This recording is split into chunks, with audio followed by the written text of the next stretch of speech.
कि भारत के 14वें पूर्व उपराष्ट्रपति श्री जगदीप धनखड़ जी ने अपने पद से इस्तीफा दे दिया है। उन्होंने स्वास्थ्य कारणों का हवाला देते हुए 21 जुलाई 2025 की रात्रि में अपना इस्तीफा दे दिया।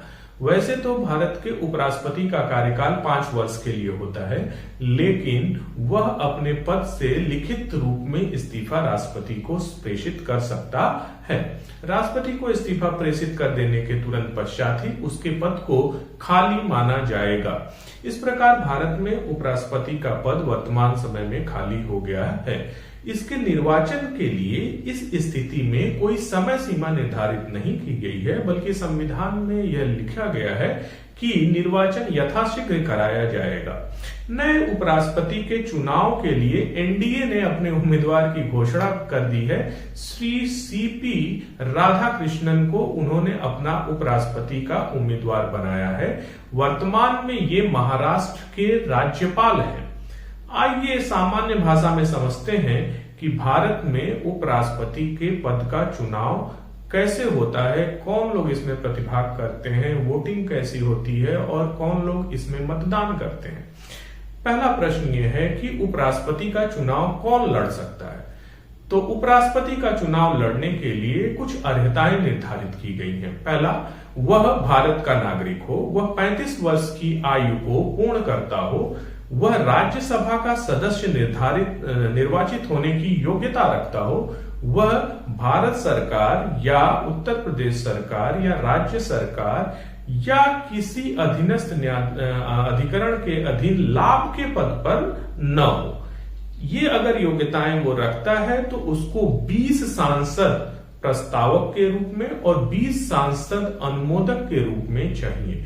अगर वो इतने सांसदों का प्रस्ताव और अनुमोदन प्राप्त कर लेता है तो 15,000 की जमानत राशि जमा कर करके वह उपराष्ट्रपति का चुनाव लड़ सकता है। अब जानते हैं कि उपराष्ट्रपति का चुनाव में वोटिंग कौन करता है, मतदान कौन करता है। तो उपराष्ट्रपति के चुनाव के लिए लोकसभा और राज्यसभा के सभी निर्वाचित और मनोनीत सदस्य मतदान करते हैं। राज्यसभा में 12 सदस्य राष्ट्रपति द्वारा मनोनीत किए जाते हैं, जबकि लोकसभा में 2 सदस्य पहले मनोनीत किए जाते थे, जो कि अब खत्म कर दिए गए हैं। तो अब लोकसभा में कोई मनोनीत सदस्य नहीं होते हैं। अब जानते हैं कि उपराष्ट्रपति का चुनाव कराता कौन है। तो उपराष्ट्रपति का चुनाव हमारा निर्वाचन आयोग कराता है। निर्वाचन आयोग लोकसभा और राज्यसभा के जो महासचिव हैं उनको क्रमानुसार निर्वाचन अधिकारी नियुक्त करता है और ये ही उपराष्ट्रपति का चुनाव कराते हैं। अब जानते हैं कि उपराष्ट्रपति के चुनाव की प्रक्रिया क्या है। तो भारत में उपराष्ट्रपति का चुनाव अनुपातिक प्रतिनिधित्व पद्धति के अनुसार एकल संक्रमणी मत के द्वारा होता है।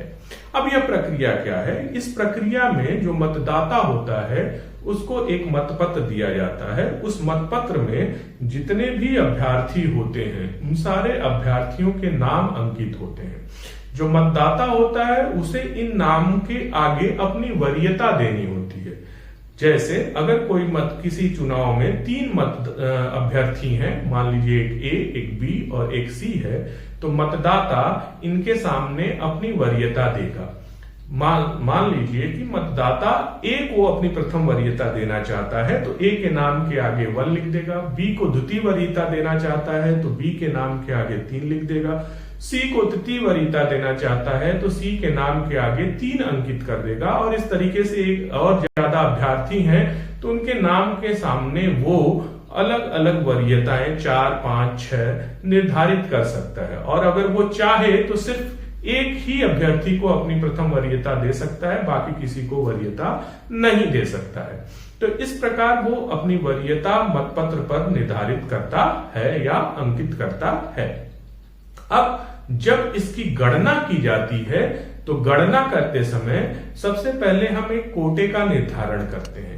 ये जो कोटा होता है, इस कोटा को कोटा एक संख्या होती है, निर्धारित संख्या। इस संख्या को जो भी अभ्यर्थी पार कर लेता है अपने वोट में, उसे निर्वाचित घोषित कर दिया जाता है। तो पहले हम जानेंगे कि निर्वाचित होने के लिए जो मत का जो कोटा है वो कैसे पता किया जाता है। सभी अभ्यर्थियों के प्रथम वरीयता के जो मत हैं उनकी संख्या ज्ञात कर ली जाती है। इन संख्याओं को आपस में जोड़ लिया जाता है और जोड़ने के बाद उसको 2 से भाग दे दिया जाता है। 2 से भाग देने पर जो भागफल आता है उसमें 1 जोड़ दिया जाता है। भागफल में 1 जोड़ने के बाद जो परिणाम आता है वही संख्या एक कोटा है। इस परिणाम संख्या को कोटा कहते हैं और इस कोटा से जो भी अभ्यर्थी ज्यादा मत प्राप्त कर लेता है उसे निर्वाचित घोषित कर दिया जाता है।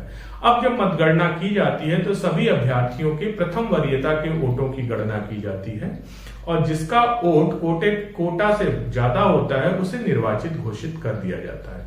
अगर प्रथम चरण में किसी भी अभ्यर्थी का वोट या किसी भी अभ्यर्थी का मत कोटे से ज्यादा नहीं हो पाता है तो द्वितीय चरण की मतगणना की जाती है।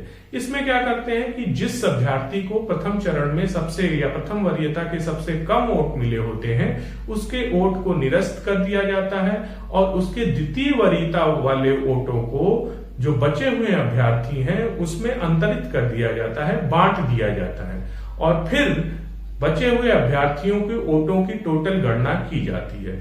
अगर ये टोटल वोट कोटे को क्रॉस कर जाते हैं जिस भी अभ्यर्थी के लिए उसे निर्वाचित घोषित कर दिया जाता है। अगर फिर द्वितीय चरण की गणना के बाद भी किसी भी अभ्यर्थी का जो वोट है, जो मत है, वो कोटे को क्रॉस नहीं करता है तो फिर बचे हुए अभ्यर्थियों में जिसका वोट सबसे कम होता है उसके वोट को निरस्त कर करके और उसके तृतीय वरीयता वाले जो वोट होते हैं उनको बाकी अभ्यर्थियों में अंतरित कर दिया जाता है या बांट दिया जाता है और इस तरीके से यह प्रक्रिया तब तक करते हैं जब तक कि जो कोई भी अभ्यर्थी कोटे के वोट को क्रॉस न कर जाए। जैसे कि हम एक उदाहरण द्वारा इसको समझने की कोशिश करते हैं।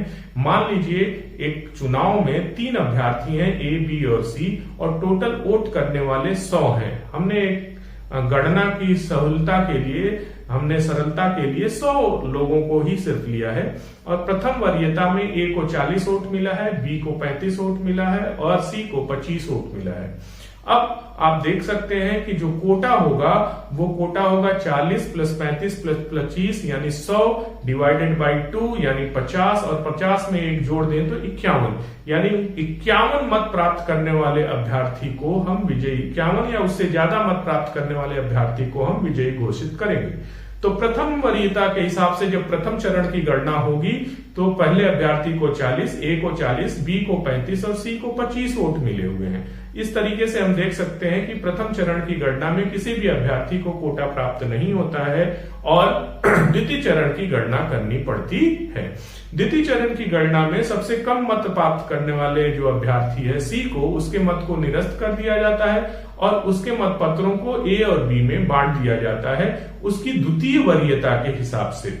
द्वितीय वरीयता में मान लीजिए C के जो मतपत्र हैं उसमें जो द्वितीय वरीयता उसमें A को 15 वोट मिले हुए हैं और B को 10 वोट मिले हुए हैं। तो जब C के वोट को या C के मतपत्र को हम A और B में अंतरित करेंगे या उनमें बंटवारा करेंगे तो A में 15 वोट जुड़ जाएंगे या 15 मतपत्र जुड़ जाएंगे और B में 10 जुड़ जाएंगे।